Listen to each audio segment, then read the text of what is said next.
What's up, everyone? Today, I wanted to go over our Mythic Council blood kill. This was one of the harder bosses that we kind of run into. Kind of like the first one that took more than like 20 or so pulls. Um, this boss is pretty rough to do damage on. Uh, I say that because there's a lot of movement. There's a lot of times where an attendant will spawn and make the boss immune right as your cooldowns come up, so you have to like really play around when the attendants come out. Make sure you have your dots fully refreshed, everything's ready to go, so that as soon as the attendant dies, you're ready to use your burst. So we're gonna get through here. This is a really long pull. I think our first kill was almost 10 minutes, so putting my circle down, haunt UA onto Frida. So the order of bosses here was Frida, Starvos, Nicola was the way we did it. So at the start of Agony, because I'm not going to be doing any damage. So here I'm refreshing my dots, ready for the ramp after the attendant dies. Pop my Dark Soul darkglare and I push. So I do all my damage kind of like right before the dance comes out. Um, Sometimes you'll be unlucky and you'll have a couple shards left and you'll get the dance, so you won't be able to spend them all. But I always tried to pop my cooldowns right before the dance happened. So that way I wasn't waiting till after the dance and then my cooldowns get delayed and such. So pretty much as soon as that attendant dies, I am popping cooldowns. And you have about a 8 to 10 second window before the attendants come out, or until the dance comes out. Here, not much to say, just kind of do the dance. If you are spawned in the front by the dance, you can actually kind of just like stand up there and refresh your dots. Unfortunately, on this pull, I got all the way to the back, so have to kind of just deal with it. And it's another really annoying part of this boss is you constantly have to reapply your dots because you're out of range of the boss, or you're constantly swapping targets and such. So, see another attendant comes out. We have actually 2 attendants here, so no damage happening at all. So I'm just setting up my dots, and with this haste buff, you really want to try and get your Soul Rod Phantom Singularity burst window through with the haste buff on. As you can see in the top left, like Dark Recital, the dance is about to happen in 2 seconds, so trying to get my damage out before that. It might be better to just hold and wait so you don't have to play the RNG game of do I get the dance or do I not get the dance. So I guess that was a mistake I could have fixed here just by holding, but holding also feels really bad. So actually no, I didn't actually pop my cooldowns here, so I actually did held.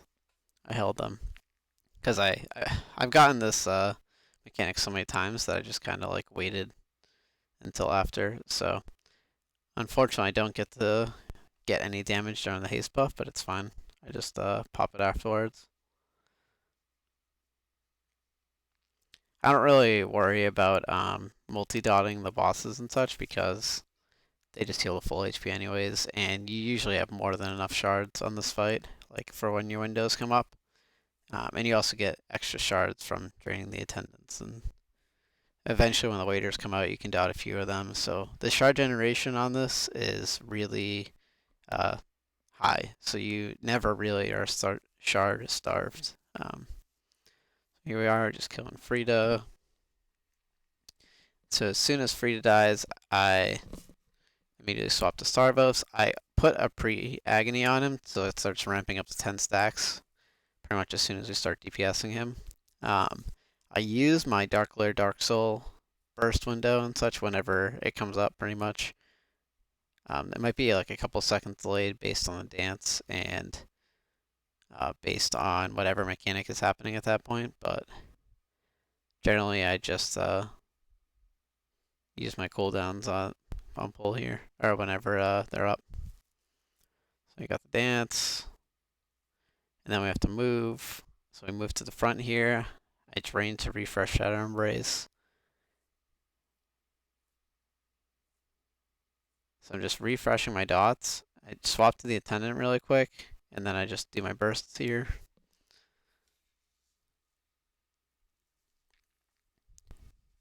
So a lot of this fight is really just maximizing your cooldowns. I mean, you could say that for any fight, but specifically here, because the time windows are so narrow, that you really have to get a lot of value out of your damage. As you can see, I am running Siphon Life. If you look at the top logs, there's a lot of absolute corruption, which is definitely easier, and is probably recommended if you're having a low haste on your gear, or if you don't have 3 boomkins like we did. We have 3 boomies, so all the waiters just kind of immediately die to Starfall. So never really needed to ever hit a waiter. So I went full single target. Um, if you can manage it, full single target with Siphon Life is definitely better. It's definitely the play.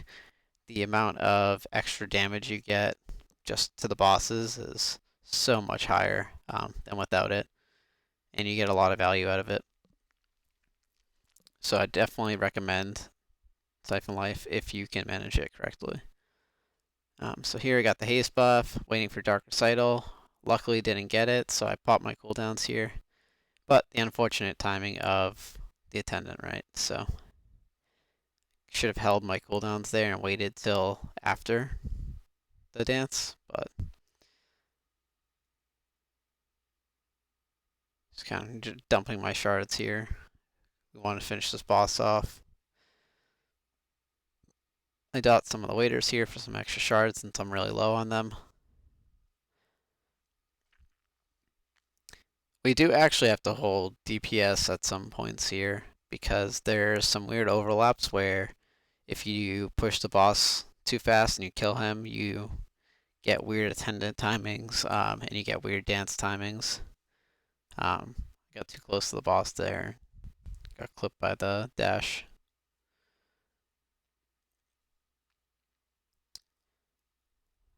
So here we're just stacked up. I'm ready to... I have the jump debuff, so like as soon as I see a spirit link or a bubble or any sort of recoil down, I'm just immediately jumping.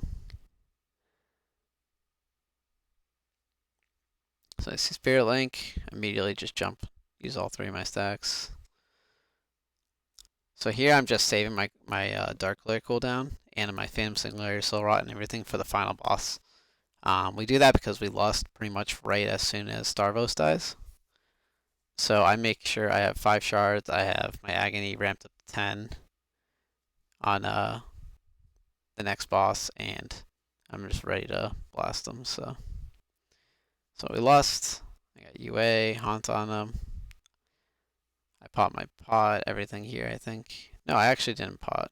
So on this kill, we actually killed it way faster than our previous attempts. We killed this around 10 minutes, but our other pulls were like 10:30.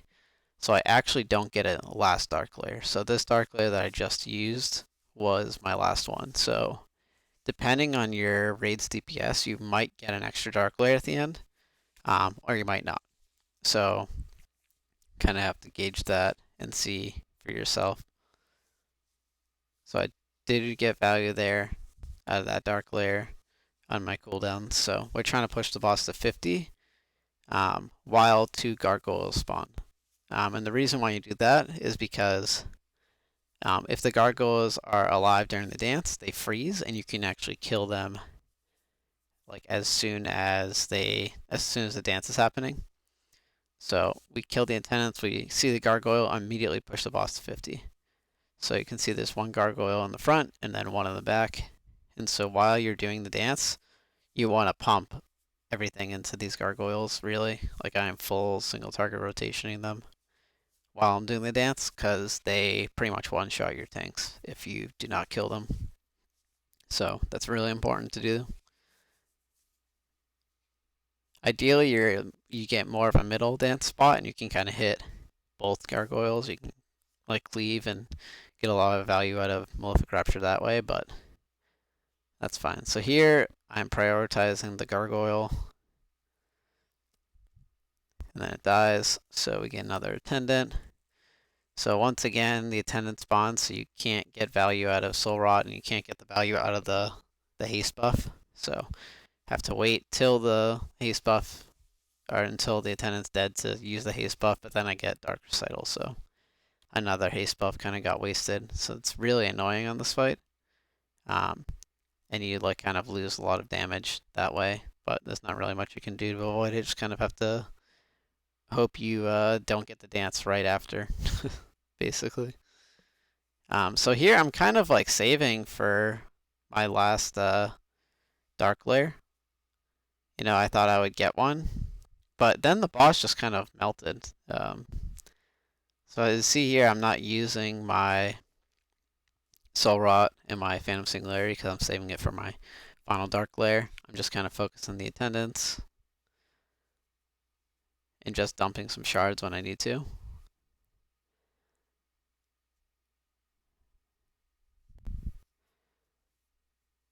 So here, like I'm like, oh, like my darkglare is coming up really soon. I'm saving everything, killing the attendant. Then I pop my Dark Soul Rod, everything here, and then the boss kind of just like falls over. So we killed the boss in about 9:48ish, and previously our pulls were like 10 minutes 30 seconds. So that was really kind of a surprise on our first kill. So now I know that our kill timer is around 9:45, 9:50ish. So I always, like on our re-kills, I can always just pop my cooldowns earlier and just kind of dump everything. Because I just kind of wasted a pot. I wasted, you know, a Dark Soul. I wasted a lot at the end there, just trying to save for it. But once again, you kind of have to gauge like where your guild is and see where the damage is and such, and see if you'll get an extra darkglare or not. So kind of like going over a review of like what I learned doing this fight. Pop your cooldowns as early as possible on pull to try to get the try to get your darkglare value before the dancing comes out, and then try to get some value out of the haste buffs when you come out of the dance with your Soul Rot Phantom Singularity combo. Sometimes it's not always possible because of an attendant, or you may get the dance, so you have to move. So just kind of hold your cooldowns to see if you have to move or not, and if you don't have to move, then great, you get a lot of value out of the haste buff. If you do have to move, it sucks. Try to dump a shard or two before you run with a dance. Focus the gargoyles when they come out during the dance. Pretty much you want to use your darkglare on cooldown unless the boss is about to die. If it's like 10% on one boss, you want to hold it. So like for example, when we killed Starvos, I held my cooldowns going into the third boss, so that way when I had Lust, I had everything ready. For your second pot, it might be worth it to just use it right off the rip when you Lust, unless your guild has to hold DPS. And then, you know, if they have to hold DPS, then you can use it for the last boss, that 50 to 0 phase. Whenever you're getting low from doing the dance or any sort of AoE damage or from the jumps or whatever, make sure you use your Mortal Coil. It's a really effective heal, and it's a pretty good way to survive in Mythic and, you know, in Mythic Plus in general and such. So making sure you're constantly using your Mortal Coil whenever you're below like half health. So yeah, that was kind of all I wanted to go over for our kill. Hopefully this is helpful for you guys progressing this boss or going to progress this boss. If you have any questions or comments, just always let me know in the comment section. I'll always respond. Thanks for watching, guys.